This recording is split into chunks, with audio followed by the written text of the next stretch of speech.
What's up everyone, Burrows Point, and I'm here to do a video on something that admittedly I might have been wrong about. Let's talk about it.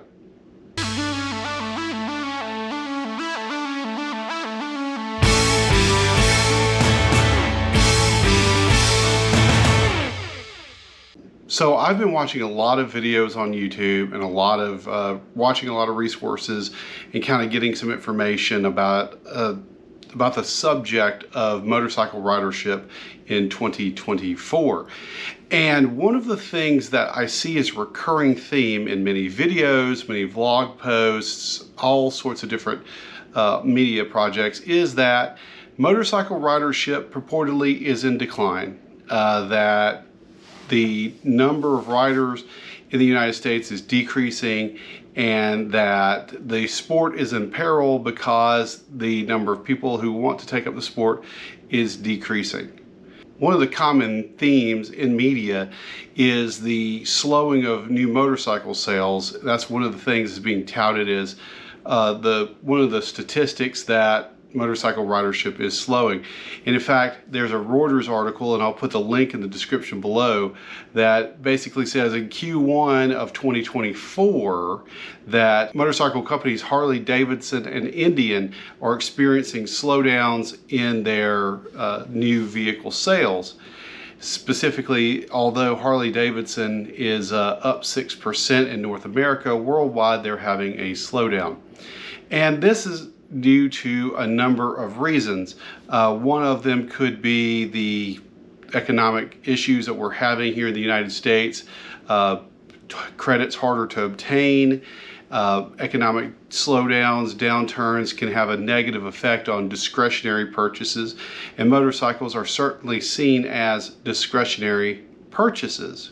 Specifically, some of the problems that are plaguing Harley Davidson motorcycle sales are being significantly impacted by high interest rates, a less confident consumer, and affordability concerns. We recognize the overall macro environment, including the high interest rates, add complexity to our customers' decisions to purchase discretionary products. Interestingly enough, despite the fact that Harley Davidson and Indian were experiencing downturns in the number of units sold in North America, Honda didn't have that problem. For whatever reason, Honda's sales were actually up during that time period. I'll put a link in the description below of this particular news article that says for Q1 of 2024, Honda is actually doing okay in North America. So what is the deal? Did a little bit of poking around, a little bit of research, and found a study by the Insurance Institute for Highway Safety. And this article basically looked at motorcycle registrations and used that as a metric to determine how many motorcycles are on the road, ergo the number of riders that are out there. So despite the fact that Harley Davidson and Indian are seeing numbers of units sold, a downturn in the number of units sold, or a slowdown in the number of units sold, the motorcycle registrations across the United States tell a different story. Let's take a look. So going to this article that I found, or the report rather that I found, motorcycles registered in the United States 2002 to 2023. Here we go, is on-road motorcycles registered in the United States by type of motorcycle from 2002 to 2023. In 2002, see across the board, they have different types of motorcycles. They got it broken down by standard, cruiser, touring, sport, super sport, dual purpose, and scooter, and unclad sport. Here, the total number in 2002 was 4,339,271 motorcycles.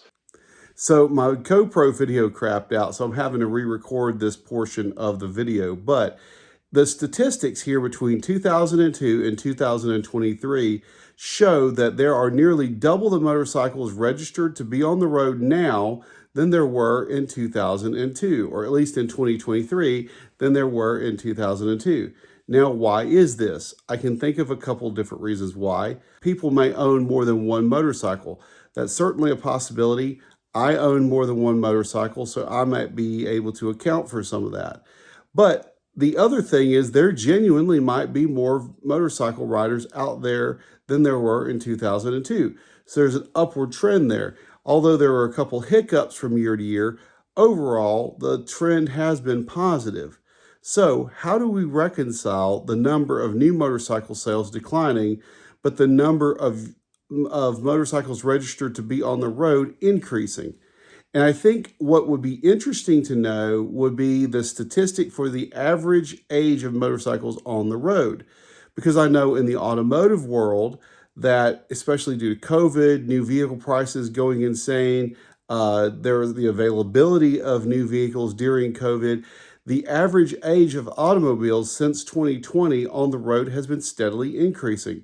More people have been repairing their cars and keeping them on the road for longer than previously has been the case. And like I said, for those reasons, cars are more expensive, shortages in getting new cars available, things of that nature, or the limited selection, and people are just happy to keep what they've got. So those are also factors that may be playing into the motorcycle world. People may be repairing their motorcycles, they may be keeping them on the road longer, those kinds of situations. And that would account for a lot of the transactions for why these motorcycles are increasing. The number of motorcycles on the road are increasing is that the used motorcycle market is what's driving this train, not necessarily the new motorcycle market. So just food for thought. Anyhow, do you agree with my analysis here? Do you disagree? What are your thoughts on this particular subject? And if you found any other statistics or studies or other information that may help to bolster what I'm saying, or maybe against what I'm saying, put that in the comments below, because I would like to know, honestly. I did a good little bit of research for this video, scoured the internet, looked at different sources. If you find something else, let me know. I'd love to see it. So anyhow, thanks for watching, and I'll catch you on the next one.